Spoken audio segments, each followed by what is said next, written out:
and gentlemen, please welcome to the stage Shannon Brazil! I have a very full life. I have a partner, 4 kids, a husband, a dog. I'm working on a book. I have a day job.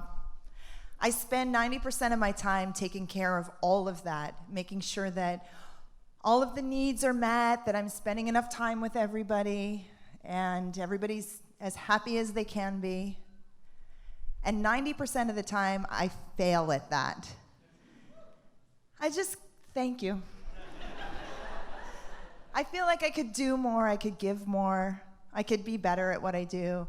And I have this overwhelming guilt, this mom, partner, mom, wife, everything guilt.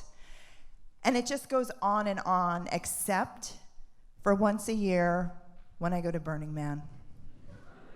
Burning Man, in case you don't know, is this arts festival in the high desert of Nevada. It's really can't be defined, but it's about 70,000 people who come out there and they build a city. And that city is super alternative, anything goes. If you have heard about it, you may have heard that it's about drugs and alcohol and sex. So for me, it's really about freedom. It's about no laundry. Nobody has to get to gymnastics. Nobody has karate. There's no school lunches. There's not 70,000 tons of laundry to fold every single night. I can do what I want. I go where I want. And I wear what I want. So at Burning Man, this is what I wear typically. I'm in a baby doll nightie. It's pretty sheer. I have a matching bra and panties, kind of fancy. I wear beads, like sparkly beads, and boots, a lot like what I'm wearing. And I'm riding my bike constantly. And it kind of looks like I should have a martini in my hand. And that's just what I came up with, and it's what I feel comfortable in. So this one time at Burning Man, I'm riding my bike in the morning in my nightie, and I see this sign. It says, buffer zone. Now, I've heard about this place. I've heard about the buffer zone. This is a place where you can go and be buffed. I mean, with a car device, like a tool. So it's the electronic kind with a round, doohickey at the end of it with this soft material, and it spins round and it vibrates. And I'm like, oh, sweet, I've been hearing about it, but if you find something at Burning Man, you're very lucky. And if you find, you might never find it again. So I felt so excited, but I find out you need a partner to be in the buffer zone, because if one person lays down on a massage table and then your partner buffs you, shines you up like a car. So I'm bummed because I don't have a partner. But that's okay, it's Burning Man, other things come your way. And I get on my bike and I ride out to what we call the deep playa. Because Burning Man is on this dried lake bed. It's dusty and hot, and it's a big, big, wide open space. It's a place where I have all of my thoughts to myself, and I just ride wild, and I do what I want, and it just feels so good, and it's my happy place. And I spend that morning out in the deep playa all by myself, and then I'm riding back to town, and I think to myself, what would make this even more perfect is a hot dog. Because it's the little things at Burning Man that you really appreciate. And like a hot dog, it's salty and it's good. And I was like, oh, that would be the perfect lunch right now. And lo and behold, there's this line forming on the right. And if I see a line, I jump off my bike and I join the line, because you never know what's going to be happening in that line. So as I get to the line, I'm arriving with these 2 people, this guy and this girl, a couple, and I say, what is this the line for? And the dude says, this is the hot dog line. I was like, no way, because this is true. The playa provides. It just gives you what you need all the time. And so we're like dancing, and this party erupts in line. We're waiting for our hot dogs, and of course they're free. It's like it's a free gifting society, and we're so excited, and we're chatting, and they say, "Hey, what are you up to?" And I said, "Well, I was just out in Deep Playa having the greatest time, and I actually rode by this place, the Buffer Zone. I was bummed I didn't have a partner." And the dude says, "We know where the Buffer Zone is. It's at Spanky's Wine Bar. Why don't we go there? We'll take you there." I'm like, "Yeah, okay," because the playa. And so this dude, his name is Tyler, and the girl's name is Becky, and I'm totally making up those names. This is not the real Becky and Tyler. If you know those guys, this is a whole different Becky and Tyler. So Tyler is like yay big. He's like 6'4".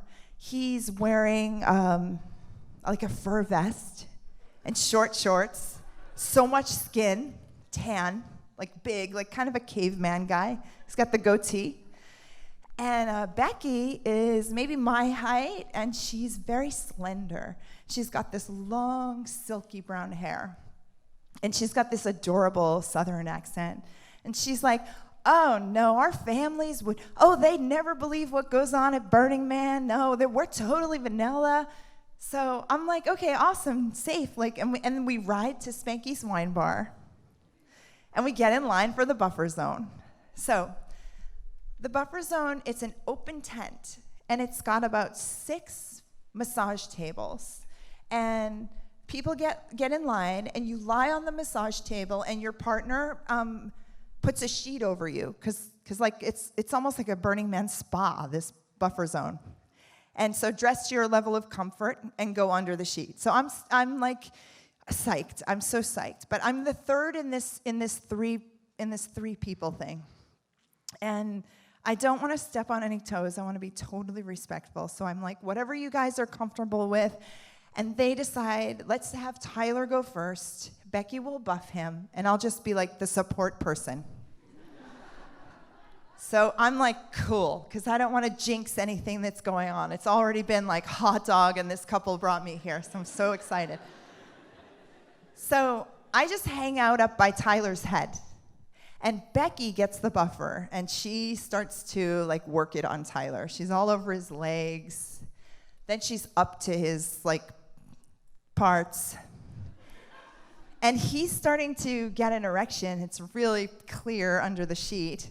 And she's stroking him and buffing him. And I'm like, I totally want to get in on this. Like, I want to be part too. And I don't want to overstep. So I just stay up by his head, and I give him this like scritchy massage in his hair. And I'm like pulling his hair a little bit, and I'm scratching, and the guy's starting to moan. He's getting really excited. And it's super hot. I'm totally aroused. And then he calls it off. He's like, whoa, stop time. And I think he just doesn't want to come because it would be so messy on the sheet. So we negotiate a little bit, and Becky says, "No, I want you lie down. That's fine. We'll do you. I don't need to go. I'm fine. And I feel totally bad, but I'm like, okay. So I lie down first on my stomach, and I say to Tyler, "Okay, don't go straight for my parts. Like, warm up my body a little. Get me ready. I don't go straight for it." And he says, "Oh, sure." And Becky says, "Oh, he knows what he's doing. Don't worry."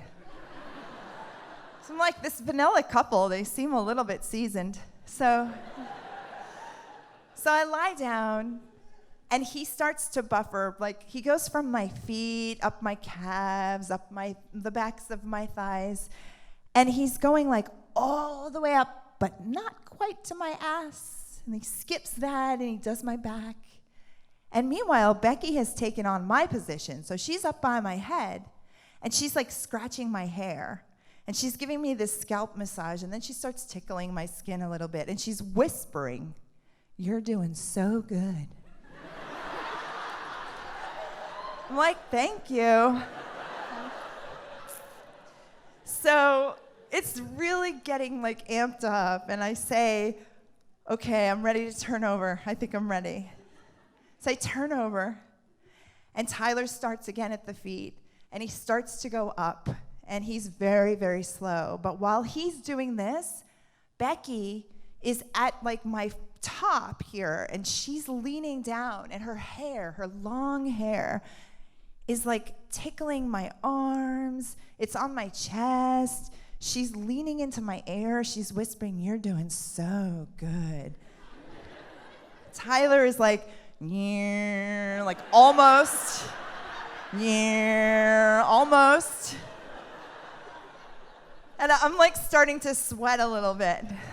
So I say, "Becky, oh my God, he's like really teasing me." And she's like, "I know." And her face now is like right at my face. Her lips are brushing my lips. It's smoking hot. I'm goose flesh, like head to toe. And I say, "Yeah, but he's teasing me. I think I'm ready. Like, I think he can go. I think he can go for it." She's like, "Oh, he's so good at this. You'll just have to wait." So like I'm waiting, and now my face is like up to hers. I'm wanting big tongue now. I'm starting to feel frustrated. And then like right when I least expect it, Tyler and the buffer hit bullseye. It's like, "Nyeh." I'm like, "Ah!"